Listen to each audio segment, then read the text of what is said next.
Assalamualaikum warahmatullahi wabarakatuh. Perkenalkan, nama saya Aris Krisnandar dari Prodi Manajemen B1. Pada kesempatan kali ini, izinkan saya untuk mempresentasikan tugas ujian akhir semester mata kuliah Ekonomi Manajerial dengan dosen pengampu Bapak Imhar. Oke, lanjut saja. Pada kesempatan kali ini, saya akan menjelaskan sedikit tentang investasi. Apa sih investasi itu? Investasi adalah komitmen atas sejumlah dana atau sumber daya yang dilakukan saat ini dengan tujuan mendapatkan keuntungan di masa yang akan datang. Penundaan konsumsi sekarang untuk digunakan dalam produksi yang efisien selama periode waktu tertentu. Investasi juga harus dibedakan dari spekulasi. Spekulasi mencakup pembelian aktiva yang dapat dijual dengan harapan memperoleh keuntungan yang cepat dari kenaikan harga aset tersebut waktu beberapa minggu atau bulan. Selanjutnya ialah IRS atau Internal Reference Service, mendefinisikan investasi sebagai kepemilikan aset yang lebih dari 6 bulan. Investasi juga dapat dilakukan pada aset real seperti tanah, emas, bangunan, dan aset finansial seperti saham, obligasi, deposito, sekuritas derivatif yang biasa diperdagangkan di pasar modal dan pasar uang. Selanjutnya, tujuan investasi. Yang pertama, meningkatkan kesejahteraan. Dengan berinvestasi, dana yang tidak dikonsumsi sekarang diharapkan memberikan peningkatan konsumsi yang di masa akan datang. Yang kedua, menghindari resiko penurunan nilai kekayaan atau hak milik karena pengaruh inflasi. Yang ketiga, penghematan pajak, fasilitas penghindaran pajak untuk jenis investasi tertentu. Selanjutnya, bentuk investasi. Yang pertama, investasi properti. Investasi dalam bentuk properti seperti emas, tanah, rumah, dan lain-lain yang memungkinkan nilainya meningkat untuk waktu yang akan datang. Selanjutnya ialah investasi ekuitas. Investasi yang berhubungan dengan pembelian saham yang dikeluarkan oleh perusahaan-perusahaan yang terdaftar dalam BEI atau tidak. Selanjutnya ialah produk investasi. Produk investasi dengan pendapatan tetap atau fixed income investment. Contoh deposito dan tabungan. Yang kedua, produk investasi pertumbuhan atau growth income investment.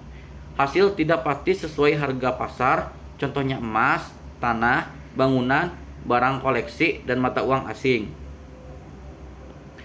Selanjutnya, dasar keputusan berinvestasi. Yang pertama, return atau imbal hasil.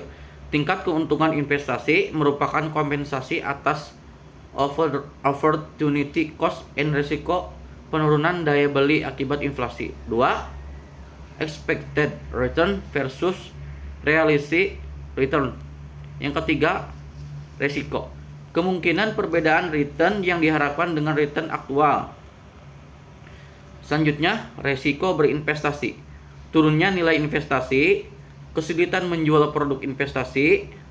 Yang ketiga, yield tidak sesuai dengan ekspektasi atau pasar.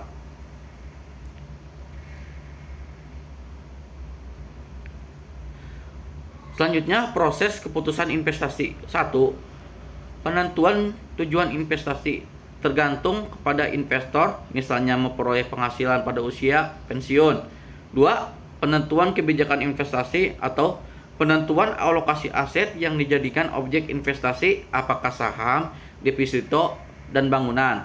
Yang ketiga, pemilihan strategi portofolio. Strategi portofolio aktif, strategi portofolio pasif. Selanjutnya, pemilihan aset dalam portofolio.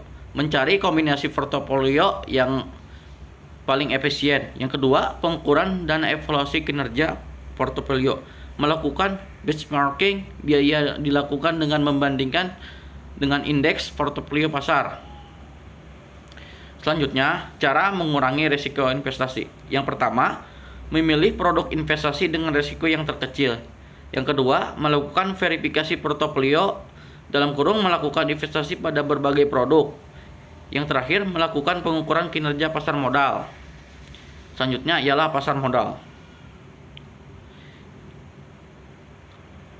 Yang pertama, money market, pasar yang memperdagangkan aset keuangan dalam jangka kurang dari satu tahun. Contohnya, call money, interbank, icon, dan falas. Yang kedua, capital market, pasar yang perdagangan aset keuangan dalam jangka lebih dari 1 tahun. Contohnya, saham, obligasi, produk derivatif, dan lain-lain.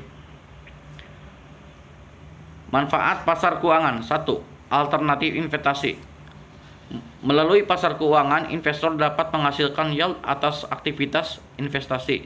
Yang kedua, alternatif pendanaan. Bagi perusahaan yang membutuhkan dana, pasar keuangan dapat menjadi sumber pendanaan. Selanjutnya, instrumen di pasar modal. Yang pertama, saham. Yang kedua, obligasi. Yang ketiga, bukti right. Yang keempat, bukti waran. Dan yang terakhir, produk turunan. Selanjutnya, jenis-jenis pasar modal. Yang pertama, pasar modal pertama.